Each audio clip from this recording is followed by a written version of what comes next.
Oh, good, good. I got another one. I got a Yukonulus. So this is a Veronia. Okay, that right there, and that one. Oh, and those. These are, what are they called? This is just covered in snails. This doesn't count though for her. It's those. Oh wow, that's a different one. Good job. See the youthful eyes. Okay, well, the 2020 COVID-19 Bioblitz was, I believe, a resounding success. We had some of the most prolific photographers using iNaturalist. So many really expert photographers have been out and photographing things. And it was great to have Dan Peach show up from UBC to look at the mosquitoes. And we have a number of local experts. So having Benoit Godin, who's one of the rove beetle experts of the world, he spent 2 days looking around. I'm expecting that we'll have photos of between 350 and 400 species. And then once we get our insects identified through DNA barcoding, I think we'll probably get close to 600 species.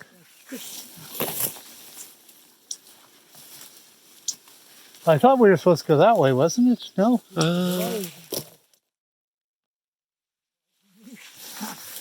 So the idea is insects are using all sorts of different habitats.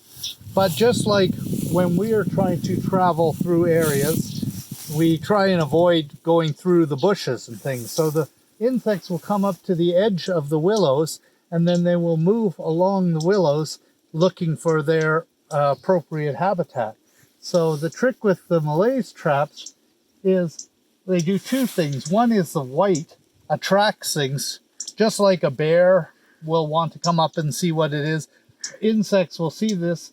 It's different than the surroundings, so they'll come up and have a look at it. If they get into this part, underneath here, it's black, so things aren't attracted to the black, so they're attracted to the white. So when they hit the black, they'll see the white and they'll move up on the white. And just like inside your tent, they will go to the highest point.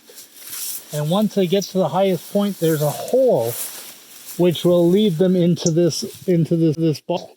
And so they go into this bottle, and then they try and find their way out, and eventually they'll go down and end up into that fluid there and be preserved.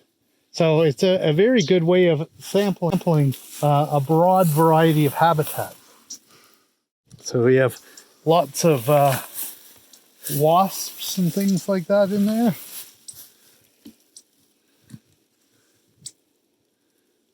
Interesting. So yeah. So what happens now with horse flies with and these deer flies? So what will happen with this is we'll take the big bugs out and identify them, and the rest of them go in a slurry like this to the University of Guelph, and we will get them to look at the DNA that they exude. So basically they're constantly shedding bits of them. They're, like we shed hair and skin.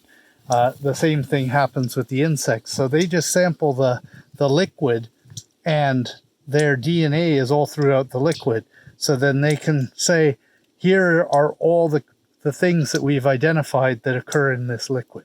Well, most of what you're going to find during the Bioblitz will come from these jars. in terms of insects? In terms of species. Oh, okay. Because in Yukon, we only have about 70 species of mammals. We have about 300 species of breeding birds. We have about 1,200 vascular plants, and we have about 8,000 species of insects. Vascular plants and beetles are about the same. We have about 1,200 species of each that we know of right now.